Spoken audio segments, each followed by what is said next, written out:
যমুনা নদীর পশ্চিম তীর ঘেঁষা সিরাজগঞ্জ পৌর ও সদর উপজেলার ক্রসবার ৩ ও ৪-এর মাঝে বিশাল এই ভূমি একসময় ছিল ভাঙন কবলিত। পানির নিচে থাকত বছরের অধিকাংশ সময়। ২০১৭-১৮ অর্থ বছরে ৬৩৮ কোটি ১৫ লাখ টাকা ব্যয়ে এখানে গড়ে তোলা হয় অর্থনৈতিক অঞ্চল। ২০২৩ সালে প্রকল্পটি শেষ হলেও এখন পরিত্যক্ত অবস্থায় পড়ে আছে। ভরাট করা ভূমি ব্যবহারের সুযোগ পাচ্ছে না জমির মালিকরা। আমাদের এটা ফসলি জমি ছিল, এখানে আবাদ হয়েছে। এখন যমুনার চর অঞ্চলে হয় এটা একবার ভাঙছে একবার গড়ছে, হয়তো 2 বছর পানির নিচে ছিল, আবার 3 বছর পানির উপরে ছিল, এরকম করে চলতেছিল। প্রশাসনিক নজরদারির অভাবে এখানে একের পর এক গড়ে উঠেছে অবৈধ স্থাপনা। স্থানীয়দের দাবি, একসময় এই জমিতে ফসল ফলালেও অর্থনৈতিক অঞ্চল গড়ে তোলার জন্য মাটি ভরাটের পর থেকে অধিকার হারিয়েছেন তারা। সরকারি রেকর্ডে জমির মালিকানায় নিজেদের নাম থাকলেও নেওয়া হচ্ছে না ভূমি উন্নয়ন কর। মধ্যবর্তী আমরা কোনো টাকা পয়সাও পাই নাই, আমাদের জমি আকারও করে নাই। আমাদের সিএস আছে, এসএ আছে, আরএস আছে। আমাদের ওই যে জমিটাকে এডি লাইন করে খাজনা খারিজ বন্ধ রাখছে। মালিকদের ভূমি উন্নয়ন কর না নেওয়ার কারণ অনুসন্ধানের আশ্বাস দিয়েছেন জেলা প্রশাসক। আরও জানান, বেবজা কর্তৃপক্ষ প্রস্তাবিত স্থান পরিদর্শন করে প্রকল্প বাস্তবায়নের প্রাথমিক সিদ্ধান্ত গ্রহণ করেছেন।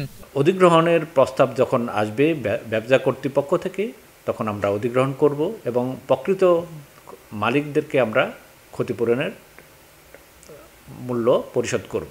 এখানে যদি ইপিজেড হয়, পুরো সিরাজগঞ্জের অর্থনৈতিক চেহারা পাল্টে যাবে।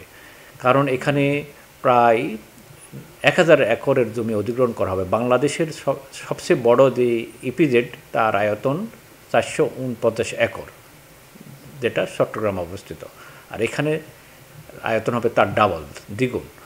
অর্থনৈতিক অঞ্চল নির্মাণের জন্যই প্রস্তাবিত এই ভূমি উন্নয়নের পাশাপাশি নদীর তীর রক্ষার কাজ করা হয়েছে বলে জানান পানি উন্নয়ন বোর্ড কর্মকর্তা।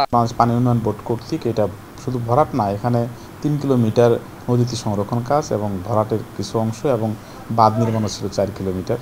এই অংশগুলো আমরা কাজ বাস্তবায়ন করেছি। সিরাজগঞ্জ অঞ্চলের বেকারত্ব নিরসনে অর্থনৈতিক অঞ্চলটির ভূমি জটিলতা নিরসন করে দ্রুত প্রকল্প বাস্তবায়নের দাবি স্থানীয় উদ্যোক্তাদের। যে জায়গাটি বেছে নেওয়া হয়েছে, এখানে সংযোগ সেতু রয়েছে, নদী বন্দর রয়েছে, মানে এখানে প্রত্যেকটা সাইডে মানে সুযোগ সুবিধাগুলো রয়েছে। এখানে একটি বড় শিল্পায়ন হওয়ার কিন্তু সুন্দর একটি জায়গা। নৌ, রেল ও সড়ক যোগাযোগের সুবিধা সম্পন্ন 992 একর ভূমির জটিলতা নিরসনের মাধ্যমে প্রকল্পটি বাস্তবায়ন হলে লক্ষাধিক মানুষের কর্মসংস্থান হবে বলে আশা তাদের। Desk report, star news.